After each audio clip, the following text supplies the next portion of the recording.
大変です。渋谷区役所から配達証明郵便が届きました。皆さんこんにちは。渋谷区議会議員の金子康之です。今日は令和4年3月の10日ミニトの日でございます。いかがお過ごしでしょうか。私の自宅にですね、昨日こちら渋谷区役所からこういう、見えますか、配達証明、こういうですね、配達証明って区役所、なんか赤い帯が入ってて不思議な郵便が家に届いておりました。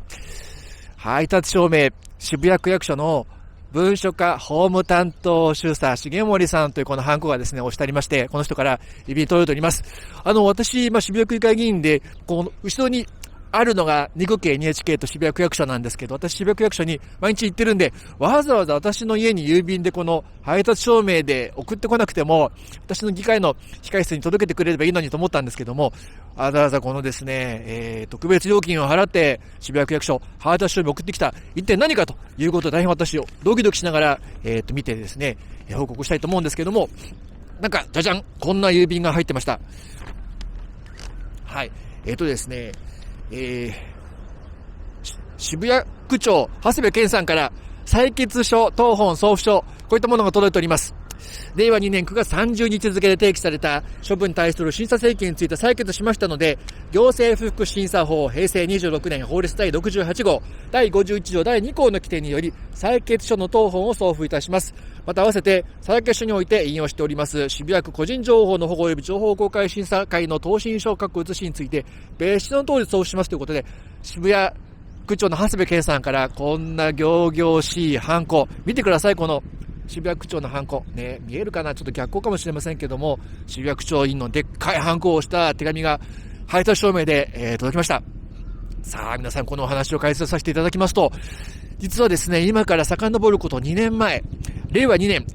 日本にですね、コロナ、新型武漢ウイルスが中国からブーンと日本にやってまいりまして、日本中がそのコロナで大騒ぎになったその今から2年前の夏を思い出してください。その時にですね、渋谷区役所の長谷部健区長、この人は渋谷区のコロナで人が観光客が減って困っていると、お客さんが減って困っているということで、渋谷でコロナに困るアパレルの業者を助けてくださいということで、渋谷区役所1億円の税金をかけてクラウドファンディングを始めました。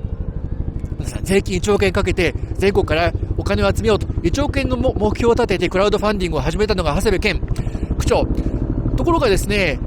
クラウドファンディングやってみたんですけども、お金全然集まらなくて、最初5万、10万、100万ぐらいはなんとか集まったんですけど、目標の1億円に全く足りない。困った長谷部さん、どうしたかというとですね、この渋谷区のクラウドファンディング、目標最初1億円って目標を立てたんです。なぜかというと、区民の税金を1億円使って1億円集めましょう、合計2億円にして区内のアパレルの会社にお金をばらまきましょうと、そういうシナリオだったんですけども、全然お金集まらないんで1億円の目標途中からですね4289万円に下げたんです。4289、渋谷区ね、1億円の目標だいたい半分に下げたんですけども、それで2ヶ月間かかってなんとか4000万は集まりました。めでたしめでたしということで、長谷部さん記者会見開いて、さあ渋谷から全国にから渋谷に4000万の尊いお金が集まりました、ありがとうございますって長谷部さんね、自信満々で記者会見で大喜びニコニコしながら報告してたんですけど、皆さんこれ全然ダメですからね。1億円税金かけて4000万集めました、なんか意味あんのかって話じゃないですか。そこまで話はそこで終わらないんです。4289万集まったって私実はね、怪しいなと思いましてね。なぜかというと、今から2年前ってコロナ確かにひどかったけど、渋谷も人少なかったけど、日本中みんな渋谷以上に困ってたじゃないですか。ね、観光客もなくなる、学校も行けなくなるみたいなね、日本中みんな困ってて、渋谷だけ困ってるわけじゃないのに、4000万も渋谷に集まるかなと思って、実は私ですね、渋谷区に情報公開請求をしたんです。どういうことかというと、誰が4000万もの金を出してくれたんだと。情報公開請求。それをしたのがまさにこれなんですけども、渋谷区に情報公開請求をして、誰が4000万も区にお金を寄付してくれたんだと調べたらですね、公開できない、拒否してきたんです、渋谷区役所。おかしいでしょ。でね、じゃあ分かった、議会で聞くからということで聞いたら、議会の場でもなかなか答弁できず、情報公開にも応じず、で最終的にいろいろですね、調べていったところ、全然解明も しなかったんですけども、最終的に令和2年の9月になりましたら、渋谷区のクラウドファンディング実行委員会というその怪しげな団体が、感謝状みたいなことをですね、寄付した大口の会社に感謝状を渡し始めたんですね。例えば KDDI とか、この渋谷区の会社でね、その感謝状を送った会社ってね、送った相手って会社法人ばっかりなんですよ。4289万円の、ほとんどはですね、法人、会社、ね、個人じゃなくて会社からお金4000万集めただけなんです。おかしいな、これひょっとして渋谷区の出入りの業者に泣きついて1社10万ずつねって400社集めれば4000万になるじゃないですか。こういうことなんじゃないのと思って情報公開請求したらですね、拒否してきたと。こういうことなんです。おかしいでしょ。私に対する情報公開請求は拒否して、どこの会社って、これをね、報告拒否したのに、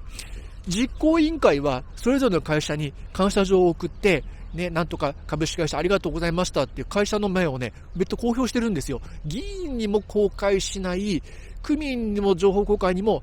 拒否するのに、記者発表はしてね、渋谷区役所はこの会社から10万も寄付してもらってありがとうございました。100万寄付してもらってありがとうございましたって、こういうのをやってると。つまり、ここにはね、1億円の区民の税金がかかってにもかかわらず、全く渋谷区長長谷部健さん、全く説明責任を果たそうともしないし、議員のこういう追及にもね、まるで拒否で、その拒否したことに対して不服審査請求ってできるんです。日本のこの法律で決まっておりまして、行政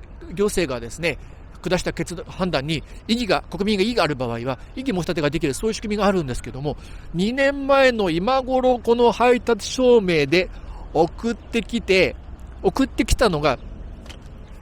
却下。ね、却下の採決がね、送られてまいりました。で、これね、皆さん傑作なのが、私は、長谷部健さんの行い、これが間違ってますよということで、追及をして、この行政不服審査請求をしたんですけども、これにね、返事を返してきたのが、長谷部健さんなんですよ。皆さん、これね、見てください。見えるかな？これですね。ここにね、審査長、渋谷区長、長谷部健って書いてあるでしょ？つまり、長谷部健さんのこの区長としてやってることが間違ってるよって訴えをしたら、長谷部健さんが、いや問題ないと却下してきた。こういうことなんです。どういうことか。これね、犯人が裁判官やってるようなもんなんですよ。こいつ犯人だぞって捕まえて警察に突き出したら、そいつがいきなり、今度は裁判官になってて、いやいや、俺問題ないからなんか文句あんのかみたいな切れてくるっていう、こういうね、泥棒が裁判官やってるみたいな、その、犯人が裁判官やってるみたいな、これが渋谷区長の長谷部健さんですからね、皆さん。これはおかしい。おかしいって理由が実は2つありまして、そもそもその行政不服審査請求っていうのが、行政の問題を行政が裁くっていうね、行政の当事者が裁くっていう、この法律のそもそも欠陥、ね、そもそも行政がおかしいって言うんだったら、裁判所とかね、違う第三者が判断するなんてまだわかるんですけども、この行政の問題について行政がね、却下してくるっていう、このまず法律の欠陥、それから、